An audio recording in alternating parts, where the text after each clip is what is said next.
How's it going, everyone? Mahaji here, back at it with another video. Hope you guys are enjoying the new Street Fighter 6 content on my channel. If you are, let me know down in the comments. Today we're going to be focusing on the oxygen of this game, which is drive gauge. All right, I know a lot of people have been, kind of wondering how to handle their drive gauge better. So this video is intended to kind of help you guys out with like tips on when to use drive gauge, how to use it, what the risks are involved, and pretty much everything that has to do with drive gauge, right? So for starters, drive gauge is the shining green bar at the top, right? You are allotted 6 drive gauge bars at the beginning of every single round, and this is also tied to the parry mechanic as well as the drive rush mechanic, drive rush cancel mechanic, and drive reversal, which is defensive mechanic and can also be used offensively, which I will showcase later. And it's also tied to OD moves, right? So you have your regular moves, and if you do the enhanced version, it's going to spend 2 bars to do that move, okay? Now, with all of this in mind, the main point that I want to kind of harbor on is looking at that meter and using that as a judgment of what your next move should be. So, for example, offensively, let's start with offense, okay? Offensively, typically what you'll see is a person using the OD version of their move, an enhanced version, to kind of get the advantage over an opponent, right? So in Blanca's case, he has regular electric, which is -3 on block, and then he has OD electric, which is +4 on block, right? So you'll see him kind of throw this out a little bit more if you want to check and get his plus frames without having to spend drive rush. So with that in mind, you want to kind of look at your drive gauge and say, can I afford to throw this move out, right? If I throw this OD move out, am I willing to, kind of sit at 4 bars? Yes. Okay, I'm gonna do this, right? If you have, let's say, below 3, right? If you have below 3, this is not a good place you want to be. Even though you have the plus frames, even though you have the advantage in this situation, overall it's very scary because perfect parry exists, and if you land a perfect parry, the opponent can take advantage of your turn and throw you back into the corner and kind of target your drive gauge, right? So typically, if you have a lower drive gauge on offense, your idea should either be to maintain this space right here, so that way they can't just drive rush and bombard you with their block stun normals. For example, look how much drive gauge this takes down every single time Ken presses this button. He's down to 2. That was 4. That was 4 standing heavy punches, and I was down to 4 drive gauge bars, right? So if I was in that situation earlier where I had this and Ken just does this, it took 3 standing heavy punches to put me in burnout, right? Now, it doesn't have to just be standing heavy punch, right? Right? This right here alone, excuse me, not standing kick, but to generalize them alone, that alone will actually chip away at your drive gauge and force you to kind of pivot on the back foot, right? So on your offense, think, I would say maybe 2 to 3 things in your mind. 1, if it's round start, I'm willing to spend the drive rush cancel to win neutral. This is just a very basic thing. You're playing neutral, you want to go walk back and forth. Once you land this, drive rush, I'm in there, right? So be mindful that it's okay to spend the drive gauge, especially towards the beginning of the round, because you have the resources to kind of get your offense initiated. Raw drive rush is also very strong to use because you're only spending 1 drive gauge bar to do this, right? What you'll also see is that when you land a combo from drive rush cancel, you're not going to gain any drive gauge bar back once you cancel from a drive rush, right? However, if you were to land this, that was the same combo, and I got my drive gauge bar back. Why is that? It's because I didn't cancel anything into the drive rush. It was just a raw drive rush button, right? So every time that you do something to kind of go into a into a sequence like this, it'll give you your drive gauge back. As you can see there, because it wasn't the move that I canceled from that hit him, I was able to get my drive gauge back. So be mindful of that when you're doing your routes too. Let's say you get a hit, right? And you have less than hopeful drive gauge, right? Let's say you have this. Don't spend a drive rush here. You're putting yourself in a very promiscuous situation where you kind of can't afford to be wrong next time. And as a defender, it's pretty easy to kind of perfect parry or wake up ODDP, take your turn back, or to kind of just sit and be patient and be like, hey, if you don't throw me, then you don't really have any offense here. So be mindful of when you're going to drive rush cancel.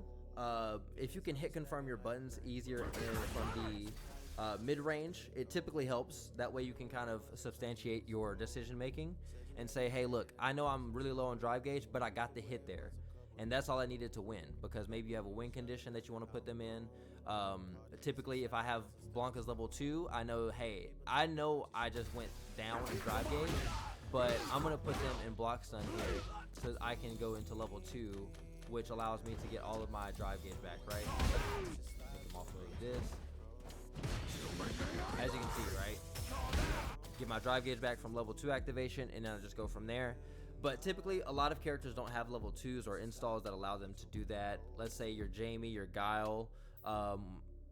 You kind of want to be, cognizant when you have those level 2s available so you can get your drive gauge back. Rashid, I don't know how I forgot Rashid's dumbass tornado, but so that's typically what you want to do with on your offense, right? This also ties into your mix-up theory, because when you're doing your offense and if you have like a character with an overhead from drive rush, this is typically why you will go for this, is because it's a mix-up option on top of getting your drive gauge bar back. Also, I mean, if they're not blocking overhead, they're not blocking overhead, baby. Let's run that, right? For characters that don't have those options, typically they have like very basic strike throw mix. Every time that you throw in this game, you're gonna get roughly half a bar back and more because of the animation itself taking a while. So for example, if I throw here, as you can see, I'm getting my drive gauge bar back. I basically have a full bar by the time he's done waking up, right?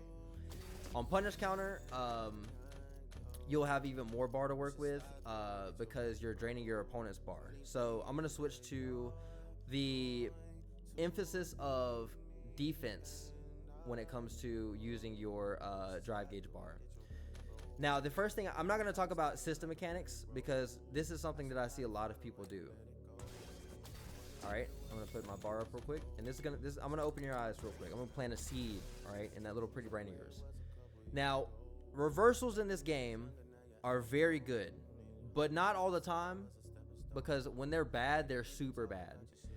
ODDPs, for example. I'm spending 2 bars to basically say, hey, I'm not gonna respect your wake up, or I'm not gonna let you just do anything to me, right? Now here's what ends up happening. Let's say I have Mr. Kenneth Masters here, and I say I want him to ODDP, right?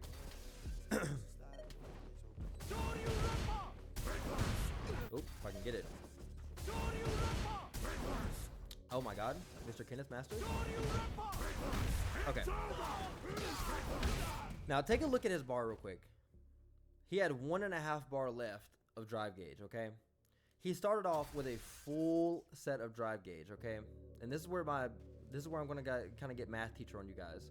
So in this game, when you are doing a punish counter, right? When you do punish counter DI, every single time you land a punish counter DI, you're going to damage your opponent's drive gauge by the initial hit, plus the fact that it's doing more drive gauge damage because it's a punish counter. So this is going to be 1.5 bars of drive gauge gone. Every single time someone does an invincible reversal that is -26 or places you in a position to allow you to get this DI off, go for this DI, because you are spending 1 drive gauge bar to deplete theirs by not only 2, because they did wake up DP, but another 1.5 bars, which is going to be, it's going to be, let's do 2 bars and then 3.5 bars. 3.5 bars of drive gauge wasted because they decided to OD wake up, right? And then if you have a character like Mr. Blanca here who can do stand heavy punch into drive gauge again, or drive impact again, you can even do an extra bar of drive gauge damage, and overall they will just have 1.5 bars left, which is quite insane, and you don't really see a lot of players doing it, to my surprise. The importance of the OD reversal in this game is not that you kind of want to use it to wake up with, even though there are, calculated risks, you can do it. If the opponent is lower on their drive gauge and they don't DI you for it, it's typically safe to go for it. I mean, obviously you're going to get punished, but at the end of the day, it's a risk that you have to take if you're making the risk in the first place. But typically what you'll see from, very strong players is if you do like drive rush, stand, like if you do button and you try to go for something like this. Oh, if I can get him to do it, right? So you'll see a lot of Kens go for this, right? Now this is typically where you will see more reversals than not. You'll see reversals from players who like to do, you know, drive rush button into, or excuse me, button into drive rush into fake button to kind of go for strike throw. If they don't bait your reversal, man, just go for it in the gap, because they're spending 3 of their drive gauge bars to get in, and you're spending 2 for them to leave. Okay, so conceptually, defensively, it's very strong to make sure that your opponent's drive gauge is in correspondence with your own, right? Typically, players will not spend drive gauge bar if they notice that yours is low, because you're going to be the one having to make the risk to make sure to ensure that you aren't losing your own drive gauge. Okay. Case in point, Ken is pretty good at this. So if I have him just kind of set the block here, if I do stand heavy punch 4 times, look at this. That's 2 drive gauge bars just completely gone, right? And with that in mind, it gets very hard to kind of defend yourself if the opponent is looking for parries, if they're looking for reversals. And so this is where like parry comes in, right? Let's say I start with 3 bars of drive gauge, and I'm just like, man, I want a parry to get this out. So let's have him do his little 4 punches real quick, right? Let's see how much drive gauge bar I'll build back after the second one, right? Typically, you'll see people try to use drive gauge to get their bar back, which is good, defensively, it's something that you should kind of look out for. If your drive gauge bar is too low, then you can like, okay, I can throw out this parry and kind of, you know, build my bar back up if they're just autopiloting. Now, if you get thrown, it's pretty bad. Okay, let's say you try to go for a parry. That's 1.5 bars gone, right? Especially if you're trying to do tap parry on your wake up to do to cover a, you know, perfect parry, then they're going to smoke you for that. But it's not the end of the world. It's 2,000 damage basically, and it's safer than if you had gone for the ODDP. Like I said, there are certain cases where you can interrupt drive rush. You know, if they like to do like fireball into drive rush, you can interrupt in between if you get the perfect parry, or if they're, you know, drive rush isn't that crazy. But like I said, on defense, it's a matter of how much drive bar do I have to make this next decision. If I parry, I know that I'm losing half of a bar if I don't end up perfect parrying, right? If they mistime their button, or if I do it too slow, I'm gonna be in burnout. So maybe I should either, and this comes with a grain of salt, I should either take the hit, or I can go for the perfect parry anyways and just try to risk it, right? Now, there's also drive reversal, which is a very unique mechanic. You can do it on 2 different ways.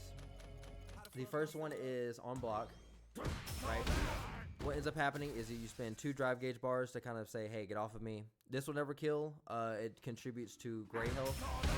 But this is a good defensive mechanic to kind of get used to as well, because I noticed a lot of people not really taking advantage of it, despite it being a little bit less risk than if you try to go just straight for perfect parry or straight for ODDP.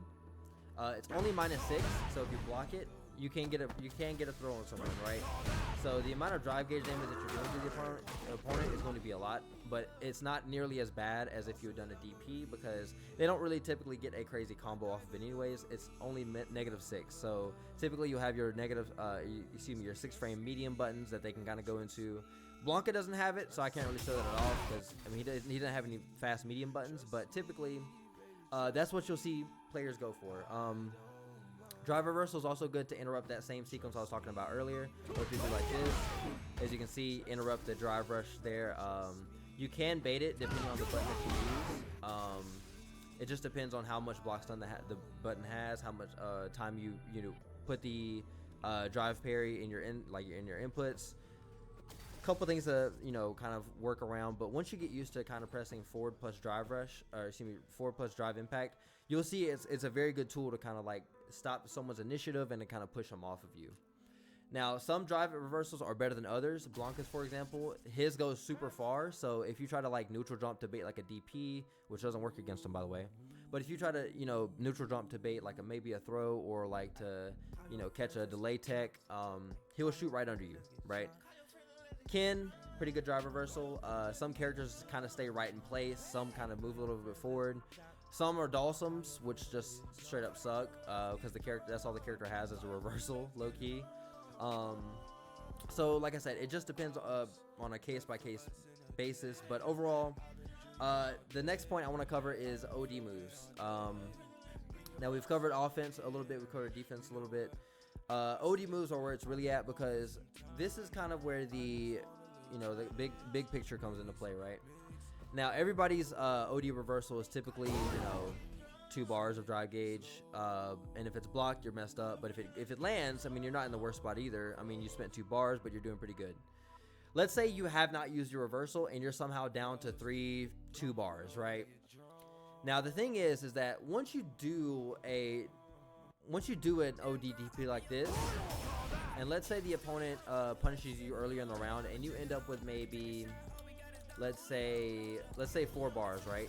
At 4 bars, you are not inclined to do a reversal here, because you're like, man, if they block this next DP, I'm screwed. I'm gonna lose all this drive gauge. I'm gonna go into burnout. They're gonna generally loop me to death, and then I'm gonna be put into DI block stun and end up being on a wall, right? And I'm gonna get a huge combo, or maybe they're gonna put me in a safe jump. Gonna do any type of set play to me. So when you make this decision, you have to realize I'm reversing here, and I'm saying to them I don't have the capacity to do it again.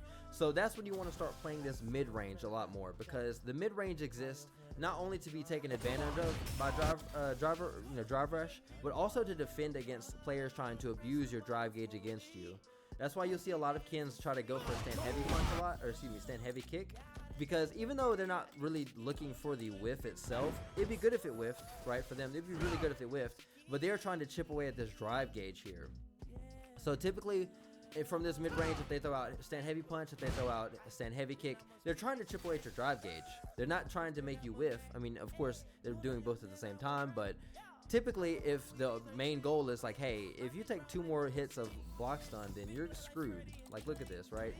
If I go like this, I'm just like, oh, right? Look how much drive gauge I have left to work with. Right? I mean, I'm just 2 taps away from getting put out in burnout, or God forbid they throw a fireball out, and they want to do something like this, right? Right? Like, that is so scary to deal with. I mean, you're looking at it and you're like, man, if I parry here, I have to hope that they throw the next button out, or I'm going to get thrown and I'm going to end up dying, right? So with everything in mind, you typically want to take these situations as they come, and not be so scared to, cycle your defensive options. But at the same time, realize, hey, the bigger picture here is my drive gauge, man. If we're just playing footsies in neutral and you just want to play straight up footsies, well, I'm gonna look at you silly because, oh, your drive gauge is low. Man, fuck that. I'm just gonna look at you right here and let you whiff a button trying to defend yourself the whole time. So that kind of is how drive gauge plays into everything. One little amendment I should say about what I've said so far is that when you do OD moves, you will get the bar back depending on which move you use. So for Blanca, for example, if I do OD ball here, even though I've hit you with the OD move, it still gives you bar back. So some OD moves are better to use in combos if it gives you an extra route, or if it gives you an extension, because you can typically get the bar back or some bar back for your worries. Same goes for if I do Blanca's OD electric into level 2, and I go for something like this with the level 2 sequence, I already have a bar back from doing the OD electric. So I'm not that torn apart about spending the 2 bars if I have the initiative there. Especially if it's on block and then I get to do this to it. Right? We're almost even. I'm sitting here looking at you playing the mind game of, am I going to parry or not? Am I going to bait it or not? And then you're just sitting there like a duck, right? So that's kind of the tips I would give to you guys. If I had to summarize it really quick, I would say focus on your decision making when you have more bar as opposed to when you don't. If I'm in neutral and I'm throwing out this button and I have 3 bars, or if I have enough bars to drive rush successfully, I will throw this out and I'll just do it, right? Because I want to force the issue. I have enough bar to kind of, do this, and then I'll get 1 back from doing this right here. Excuse me, then just hop and then do like this. Get the bar back there. Or if I have, let's say, 2 to 3, maybe I'm just looking to throw out normals to kind of protect this space right here. Make sure I'm not getting whiff punished. Make sure I'm throwing out the right normals. Defend myself from this space and wait until my drive gauge gets back, so that way I can press the issue later and be like, oh, I have enough. Let me get in there again. So this varies from character to character. Obviously, some characters like Dalsum, some characters like Zangief don't typically have to worry about their drive gauge as much because people are scared to get close to them anyways. Well, not Dalsum, but Zangief in particular. Dalsum's kind of playing all the way over here for the most part, so he's not really scared to kind of just sit back here and just chill. Be wary of projectiles, especially when you are parrying. Make sure you try to aim for the perfect parry against projectiles or to parry them at all, because if we compare real quick, right? And let's say I do 2 of them in a row, right? And let's say I have full drive gauge. Let's see how much drive gauge damage I take from this, right? I took half, right? But if I parry, I'm above half, right? So as you can see, the better you get at parrying these projectiles, right, the more in favor you are of defending your drive gauge. And they can't typically drive rush after these if you perfect parry them, because guess what? You're gonna sit there and you're gonna be like, man, you have like no block stun on that. Like, I perfect parried it and now it's just gone. I can throw out this little normal here, or, you know, for example, if I can get this perfect parry. Let me see. Lock in. Lock in. Okay, I can't do it, but if you guys get the point, if I was closer to him and I did perfect parry on that, I would smoke him for it, because close distance, he doesn't have blocks on to work with. I just crouch and medium punch him, right? Like I said, it varies from character to character. Sometimes you will go for an OD extension to get a safe jump, so that way you can maintain your pressure after. Sometimes you want to spend it all if you have a huge life advantage, and you're like, man, I hope they don't perfect parry and back throw me and then DI me in the corner, which can happen. I mean, this game is the robbery the game, so yeah, those are just some general pointers I would give to a lot of, you know, newer players when playing this game. Just be wary of, you know, dealing with your drive gauge and kind of keeping a good, you know, mind about what's going on. I'm going to give some examples real quick before I go, just to kind of show you guys what I mean by this, because there are some characters that can take advantage of the drive gauge. Marissa in particular. As you guys know, I have her in D tier because I don't think this character is very good in the grand scheme, but she does a lot of drive gauge damage. So if I can just show you guys real quick, anytime she lands a heavy punch, she's doing half a drive gauge bar, a little bit more maybe. She's always plus on this. Does this. Gladius does half a bar. Every time she does forward heavy kick into Gladius, she does half a drive gauge bar. And typically her thing is that, okay, well, if she's doing so much drive gauge damage, why don't I just parry? And then she walks up and commands throw you, right? So these are the things that kind of come in play with a lot of characters. They will try to target your drive gauge simply for the fact that it is something of worth, right? I mean, if she ever does this and puts you in burnout, you know, she's gonna do this, and then she's gonna do this, and she's gonna do this, and she's gonna do this, and then she does a huge combo, right? And she's gonna do whatever she's gonna do. I forgot my Marissa mounts. I did play her a little bit, but I forgot all of her routes, so don't hold me to that. But she's gonna do a massive amount of damage from that. And there are players, and you know, there are players who will do that that type of play style where they will not care about anything other than a drive gauge, right? And you have to identify that and be like, okay, if you're just gonna worry about my drive gauge, I'm just gonna play further back and not let you kind of instigate. Just stay over there, right? We don't want you over here. So with that in mind, another character that I would kind of concern yourself with outside of maybe Ken is Guile, because Guile is one of those characters where he likes to throw booms out all day, and you know, if he's throwing out the booms, right, you're gonna look at the drive gauge and be like, man, I haven't parried a single boom, and I'm down to like, I don't know, 3 bars, and I can't really drive rush cancel or drive rush because he's gonna check it, and if he checks it, I get hit, I get put back in neutral, I get back in the mini game of these fireballs. So these are characters that you kind of want to look at in a different light when it comes to drive gauge damage. Like Ed, for example, is not doing crazy drive gauge damage because he has a lot of like smaller hits that kind of add up. DJ is doing a little bit of drive gauge damage because a lot of his buttons are medium and heavies, and they're always plus on block.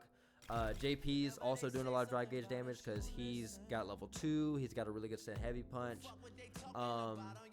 Jamie's not doing a lot of drive gauge damage. Aki's doing a little bit here and there. She has slow fireball plus drive rush, so that's kind of her thing. M. Bison doesn't really care at all. I'm gonna be honest. He just does his own thing. He's probably the only character that doesn't care, because if he gets the hit, it doesn't really matter. If you die in 2 touches, it doesn't matter if you were burnt out or not. So yeah, it just varies from cast to cast. Some characters are better at defending their drive gauge, like Blanca, Rashid. I would say even, like I said, Guile, Jamie, because level 2 activation is really strong. Characters that can stay out of the way, Dawson, JP. It just depends, right? In the case of drive reversal, a lot of what I've seen a few players kind of do with JP is that if they're in a knockdown state and they're, they have the 2 drive gauge bar deficit because they went for drive reversal, let's say this, right? And they do this. Let me take them off block real quick, right? What they'll do is they'll take this plus 23 and be like, man, I'm gonna throw out this and just look at you and get my drive gauge back while I just kind of chill over here. And if you try to do anything to me, then I would just simply do this over here. And let's say he walks forward, and I'm just like, man, I'm out of here. Right? I actually do think that's a pretty cool part about JP. He can kind of just do what he wants, but typically that's what you'll see from players who like to defend their drive gauge. They will just do a certain thing to kind of like keep that neutral balance and make sure that you can't get in. And by the time they have their drive gauge back, they're gonna be like, oh, and then they're in, right? So hopefully that guy that wasn't too convoluted. I know it's a very in-depth subject to talk about drive gauge meter management, but overall, like I said, just make sure your decision making is based on your drive gauge and kind of vary those options up. Don't be too predictive with your parries. Don't be too predictive with trying to get the perfect parry off of someone. And know when someone wants to parry, because they will try to get their drive gauge bar back, and they'll also try to perfect parry you to take their turn back so they can rob you. Yeah, and so hopefully you guys enjoy that video. Like I said, check out my tier list, check out why I think Blanca is really strong, and also look forward to more videos in the future. I love doing these videos for you guys. I love helping you out.